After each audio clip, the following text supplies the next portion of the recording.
The video for March 25th, which was my dad's birthday, 2017, of course, he died a long time ago. The title is My Visit to a Doctor. More meds?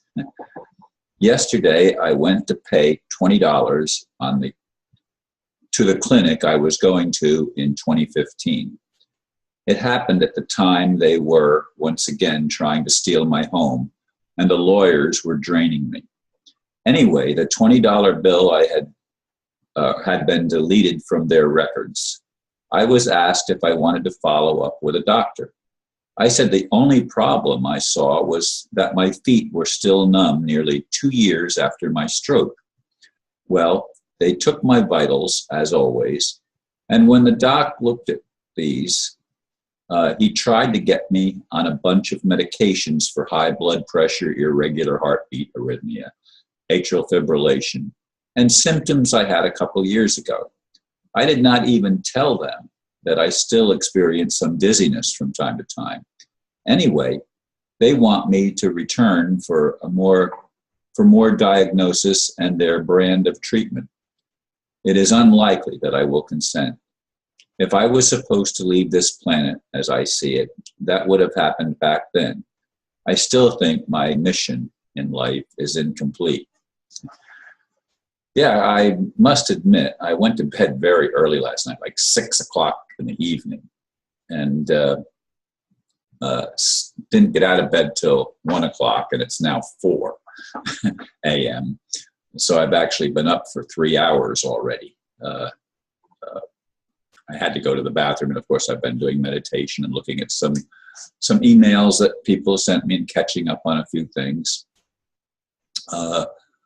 But of course, this issue with the doctor's diagnosis, it's amazing how just going back to the doctor put me in a sense of stress. I mean, it just simply drained me, which is why I went to bed as early as I did. I mean, I just felt like they had let the air out of my balloon and whatever. I mean, I did not feel energetic at all. I just wanted to sleep. And though I woke up several times during the 7 hours that I spent in bed, I stayed in bed until I absolutely had to get up to go to the bathroom. Anyway, folks, there's so much going on in our world. And as I said, I don't feel my mission has been completed yet. Remember, if you're new here, you won't remember, but I'm telling you that back then when they discovered that when I had the stroke and when they discovered what was going on inside of my heart and everything else, they didn't give me much chance of survival. I mean, it looked as if I was on my way out. But because I felt my mission wasn't complete, I hung on, and when the doctors interviewed me, I told them that my mission wasn't complete and that I'd survived. So they operated, even though it was contraindicated. I mean, they did not operate on me in my normal hospital here in Melbourne, Florida, which is a heart hospital, by the way. I mean, they have a heart center. It's the heart center for the whole county and maybe even a wider area. I don't know. In any case, I went to Shands up in Gainesville, and I passed all of the inquiries and interrogations by the doctors, and they did the operation. I had a number of months that I was really in a dire straits. I mean, I couldn't walk 50 feet without sitting down to catch my breath. That's how short of breath I was at the time. I mean, I just did not. My son was trying to get me to exercise and stuff, but I didn't have energy. I just didn't have energy. I would run out of gas so quickly. I mean, run out of gas is a figurative thing, not literal, for those of you that may not realize that. But I was just drained. And then I got myself slowly, against my sons and daughters' consent and knowledge, I weaned myself off of all of the medications. And by the time I was down to just taking what was it, the medication, I guess, for fluid retention to keep the fluids flowing. That was the last one that I went off of.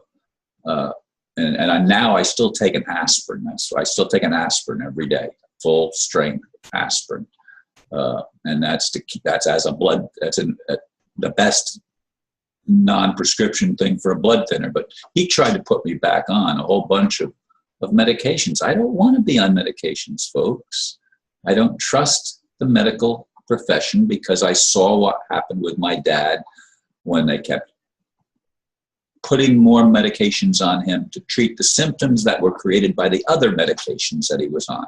So he was taking over 20 different medications every single day.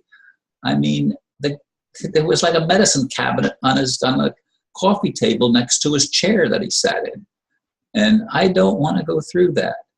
But I do want to see real change in the world. I do want to see humanity set free from this criminal cabal. That's the reason I'm here. I'm here to help see, if not the full kingdom of heaven manifestation on earth, at least see us moving in a direction that liberates us from the control of these evil entities that continue to attempt to erode our freedoms and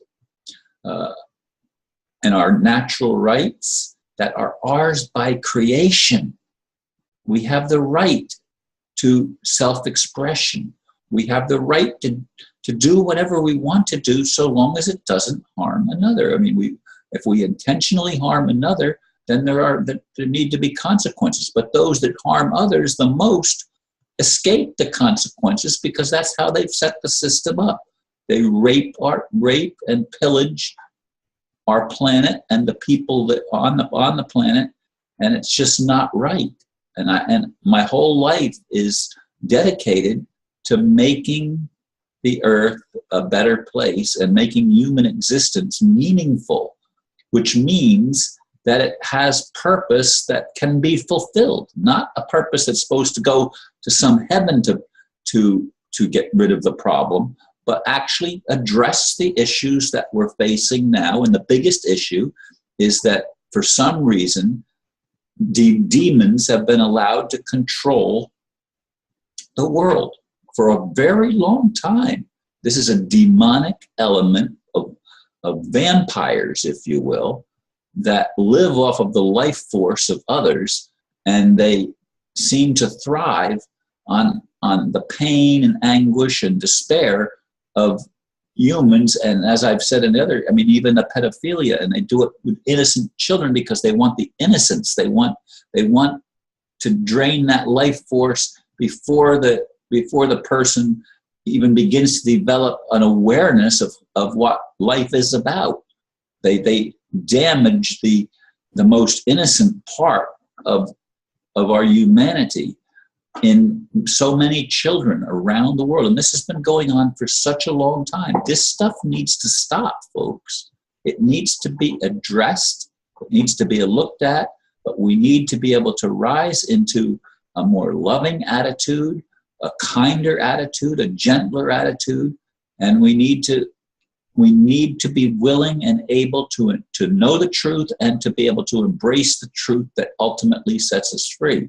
We're never going to be free by ignoring the problem. I keep saying that over and over again, but it's the truth. These people that teach about ignoring the problem and not paying attention to the symptoms and the things that are wrong with the world, that just say, give your negativity to somebody else, but don't be negative. To look at the problem as being negative. No, it's not. To not look at the problem is being negative, because you're refusing to face the reality of our human existence. And that must be faced if we're ever going to transcend our human experience into something that is positive. Anyway, I'm not planning on visiting the doctor anymore. I mean, I don't think that there's anything to be gained and benefited from that. I'm going to continue to do what I do and live the best I can until it's time to go. Thank you for listening, and namaste.